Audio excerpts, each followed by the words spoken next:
Sir, देश में एक चर्चित बाबा हैं अभय सिंह जी, आईआईटी बॉम्बे से पढ़े हुए हैं, आपके लड़के हैं। किस तरह का उनका जीवन रहा है, क्या आप शेयर करना चाहेंगे? वो तो एक्स्ट्रा ऑर्डिनरी तो शुरू से था। पढ़ते समय वो शुरू में तो 3 क्लास तो वो ये न्यूटन पब्लिक स्कूल है कोसली रोड के ऊपर, फिर 5वीं तक उसने विवेकानंद आर्य नगर में है उससे की थी। उसके बाद में लॉरेंस में चला गया था। लॉरेंस से +2 करने के बाद में उसने 6 महीना कोचिंग ली नारायणा जो आईआईटी के पास है वहाँ उसकी रैंकिंग उस टाइम बहुत ठीक थी, 600-700 के बीच में थी मेरी समझ में तो। और उसके बाद में एडमिशन हो गया तो वो कहने लगा कि फर्स्ट जो चॉइस है मैं उस आईआईटी के अंदर जाऊंगा। फिर मैं अभी देख ले, मैं तो ये कह रहा था मैं अभी दिल्ली उल्ली ले ले, हम भी मिलाएंगे। नहीं बोले ना, बम्बे जाऊंगा मैं। बम्बे चला गया, आईआईटी कर ली।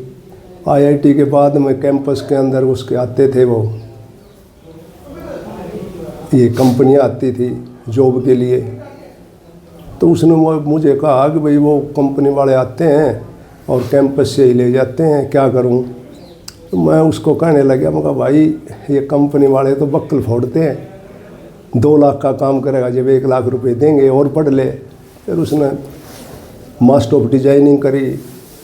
उस दौरान फोटोग्राफी का भी उसने काफ़ी चाव था, साथ साथ फोटोग्राफी का भी उसने मामला जोड़ा, वो भी उसकी अच्छी प्रोग्रेस मिली। और उसके बाद में उसने 6 महीना के लगभग दिल्ली एक कंपनी के अंदर सर्विस भी करी। फिर वो जो बेटी थी वो कनाडा थी, वो कनाडा ले गई उसने, 2-2.5 साल तक वहाँ भी उसने सर्विस करी कंपनी में, जो एक अच्छी वो रेपुटेड कंपनी थी उसमें। उसके बाद में कहने लगा भाई मैं तो नौकरी नहीं करूँगा और मैं तो इंडिया आऊँगा। तो मैंने यस कर दी, आ गया। आने के बाद में वो उसने फिर अपना दिल्ली चला गया। दिल्ली 3 महीने तक रहा। गर्मी का मौसम था, गर्मी लग गई। उसके बाद में मैंने उसको टेलीफोन में वो मैसेज कराया व्हाट्सएप पर, भाई धन दौलत और साम्राज्य तो फिर मिल जाते हैं, परंतु ज़िंदगी चली गई तो फिर कुछ नहीं मिलेगा। फिर वो मसूरी की तरफ, धर्मशाला और मसूरी की तरफ चला गया। उसके बाद में उसने अपना ये फैसला ले लिया सन्यासी बनने का। जब ये फैसला लिया, अचानक लिया गया या फिर पहले ही उनकी कोई ऐसा था कि वो इस वेश में जाए? वैसे तो इस साइड में तो उसका काफ़ी अर्धकुंभ था, उज्जैन में भी वो गया था, घूमता फिरता तो वो रहता था हमेशा। क्योंकि एक मेरे पास एक किताब थी राहुल संस्कृत्यान की घुमक्कड़ शास्त्र, वो भी उसने पढ़ी थी और उससे वो उस किताब से काफ़ी प्रभावित भी था। और फिर यहाँ सर्दियों के मौसम में तो वो उत्तरी भारत में शिमला मसूरी साइड में चला जाया करता।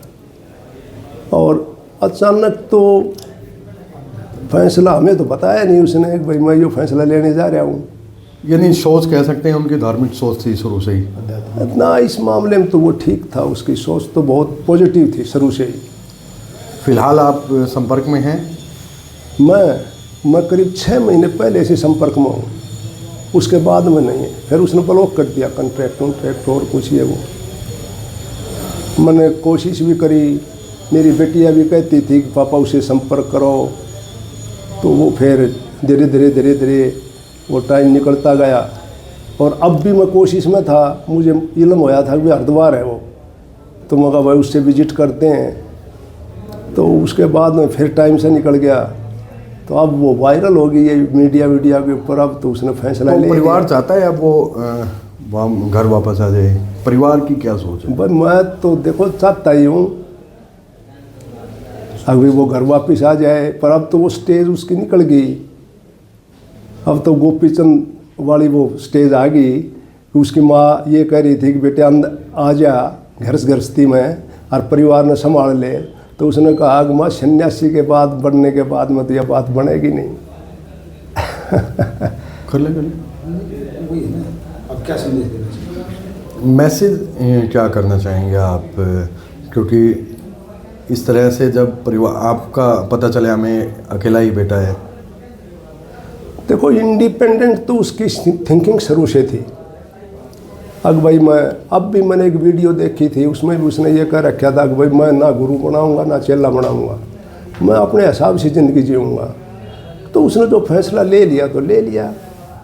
हर आदमी को अपनी ज़िंदगी जीने का अधिकार है, तो प्रेशर तो उसके ऊपर मैं डाल ही नहीं सकता, क्योंकि IIT कर रखी थी, 34 साल की उम्र हो गई, तो उसको प्रेशराइज करके तो आप कोई चीज़ मना नहीं सकते। अब यानी परिवार एक लास्ट ट्राई कर सकता है? ट्राई तो कोशिश तो कर लेंगे, परंतु मुझे दिल में ऐसा लगता है कि भी स्टेज पर जाने के बाद में हमारी बात मानने वाला वो है नहीं। अब ना तो मैं अब भी ट्राई हूँ, परंतु मैंने वो बिटिया से, अमेरिका है वो, आजकल उससे बात करी थी, तो वो कहने लगी पापा अब तो उसके मीडिया और चारों तरफ मतलब ये है कि उससे लोग मिलने के लिए इतने हैं, और आपको ये मालूम इलम हो जाएगा कि भाई उसके फादर भी आए हुए होंगे, तो बोले पता नहीं, आपके पीछे पड़ जाएंगे और समस्या बन जाएगी आपको, और उससे मिलने भी नहीं देगा कोई।